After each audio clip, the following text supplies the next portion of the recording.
नमस्कार। जब हम भारत के बारे में सोचते हैं तो हमारे दिमाग में क्या आता है? इतिहास, संस्कृति, है ना?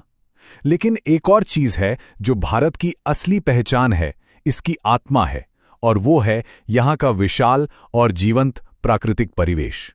तो आज चलिए भारत की इन्हीं जीती जागती दुनियाओं की एक रोमांचक यात्रा पर निकलते हैं। तो सवाल ये उठता है कि भारत की जमीन में आखिर इतनी जान, इतनी जिंदगी आती कहां से है? इसका राज छिपा है यहाँ की इनक्रेडिबल डाइवर्सिटी में, जो हर कोने में एक नई दुनिया बनाती है। इसे ऐसे समझिए, ये कोई एक दुनिया नहीं, बल्कि कई सारी छोटी छोटी दुनियाओं का एक बहुत बड़ा आपस में जुड़ा हुआ जाल है। तो तैयार हैं? चलिए निकलते हैं इन शानदार इकोसिस्टम्स के एक टूर पर और इन्हें जरा करीब से देखते हैं। आगे बढ़ने से पहले दो चीजें फटाफट समझ लेते हैं। पहला, प्राकृतिक वनस्पति यानी नेचुरल वेजिटेशन। इसका मतलब है वो सारे पेड़ पौधे जो इंसान की मदद के बिना अपने आप कुदरती तौर पर उगते हैं। और दूसरा, वन्य जीव यानी वाइल्ड लाइफ, मतलब वो सारे जानवर जो अपने नेचुरल हैबिटेट में यानी अपने प्राकृतिक घर में आजादी से रहते हैं। सिंपल है ना? तो हमारी जर्नी का पहला stop the evergreen rain forests यानी सदाबहार वर्षावन। इन्हें भारत का फेफड़ा कहना बिल्कुल भी गलत नहीं होगा। सोचिए, ये वो जगह है जहां प्रकृति 24 घंटे अपने सबसे घने और हरे भरे रूप में सांस लेती है। जरा आंखें बंद करके सोचिए, एक ऐसा जंगल इतना घना कि सूरज की किरणें भी जमीन तक पहुंचने के लिए तरस जाएं। ये वो जगह है जहां सब कुछ हमेशा हरा भरा रहता है, साल के 365 दिन। तो क्या चीज इन्हें इतना खास बनाती है? सबसे पहले तो बारिश। यहां साल में 200 सेंटीमीटर से भी ज्यादा बारिश होती है। वाओ! ये जंगल मिलेंगे वेस्टर्न घाट्स, अंडमान निकोबार और हमारे नॉर्थ ईस्ट इंडिया में। यहां मोहागनी और रोजवुड जैसे बेशकीमती पेड़ हैं, और इन्हीं पेड़ों के बीच रहते हैं हाथी, बंदर और हां, कई तरह के सांप भी। ओके, एवरग्रीन फॉरेस्ट से अब आगे बढ़ते हैं भारत के दिल की तरफ, यानी सेंट्रल और वेस्टर्न इंडिया की ओर। और यहाँ का नज़ारा एकदम अलग है।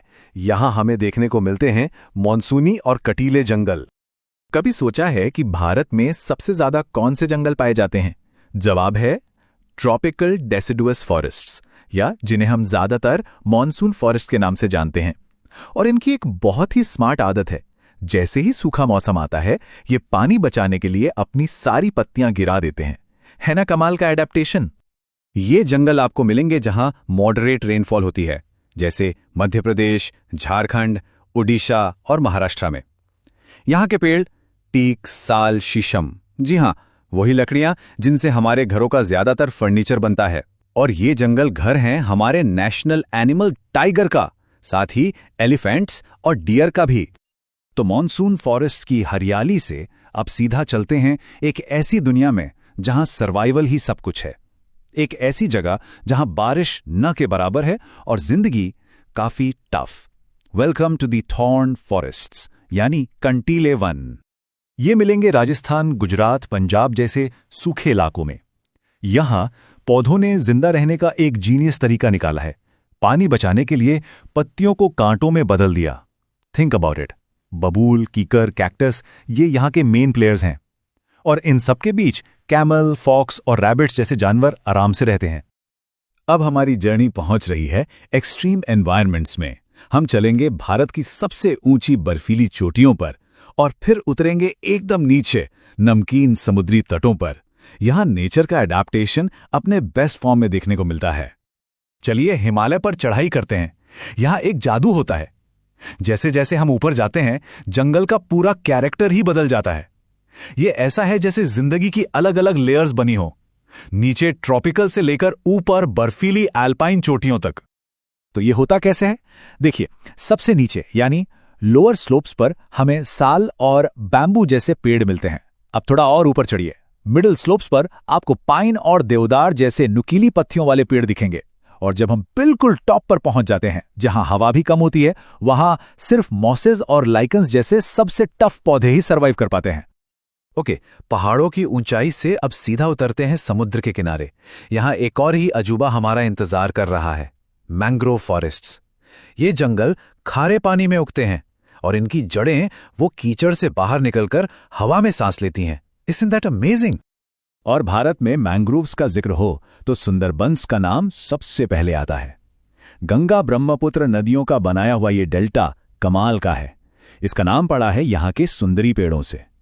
और ये घर है दुनिया के सबसे शानदार शिकारी, द रॉयल बंगाल टाइगर का। साथ में मगरमच्छ और केकड़े तो हैं ही। तो हमने ये पूरा टूर तो कर लिया इन अलग अलग कमाल की दुनियाओं का, लेकिन अब सबसे जरूरी सवाल पर आते हैं। आखिर ये सब हमारे लिए, हमारे फ्यूचर के लिए मैटर क्यों करता है? ये सिर्फ घूमने फिरने की बात नहीं है, ये जिम्मेदारी की बात है। तो ये जंगल हमें देते क्या है? सबसे पहले ऑक्सीजन, हमारी सांसें। ये क्लाइमेट को कंट्रोल करने के लिए कार्बन डाइऑक्साइड सोखते हैं। ये मिट्टी को कटने से बचाते हैं, बारिश लाने में हेल्प करते हैं। हमें लकड़ी, दवाइयाँ, फल, क्या कुछ नहीं मिलता इनसे। ये हमारी इकोनॉमी और टूरिज्म को सपोर्ट करते हैं और पूरे फूड चेन का बैलेंस बनाए रखते हैं। तस्वीर एकदम साफ है। एक तरफ हैं हेल्दी इकोसिस्टम्स जो हमें देते हैं साफ हवा और पानी, रिच बायोडाइवर्सिटी और एक स्टेबल क्लाइमेट, और दूसरी तरफ इनके बिना पोल्यूशन, कमी, जानवरों का विलुप्त होना और मौसम का बिगड़ता मिजाज। The choice is pretty clear, right? लेकिन एक कड़वा सच है, अंधाधुंध पेड़ों की कटाई, बढ़ता पोल्यूशन और इल्लीगल हंटिंग, इन सब ने इन कीमती दुनियाओं को आज खतरे में डाल दिया है, और ये उस बैलेंस को बिगाड़ रहा है जिस पर हम सब डिपेंड करते हैं। तो सवाल है, हम कर क्या सकते हैं? अच्छी बात यह है कि सोल्यूशन हर लेवल पर है। सरकार अपना काम कर रही है, national parks, wild life sanctuaries बनाकर। हम सब मिलकर एज अ कम्युनिटी पेड़ लगा सकते हैं, प्लास्टिक का यूज कम कर सकते हैं, और एज एन इंडिविजुअल पानी बचाना, जानवरों के घरों की रिस्पेक्ट करना, ये छोटे छोटे कदम भी बहुत बड़ा फर्क ला सकते हैं। At the end of the day हम सब इसी जीती जागती दुनिया का एक हिस्सा हैं। सवाल सिर्फ ये है कि हम अपना किरदार कौन सा चुनते हैं, प्रोटेक्टर का या डिस्ट्रॉयर का।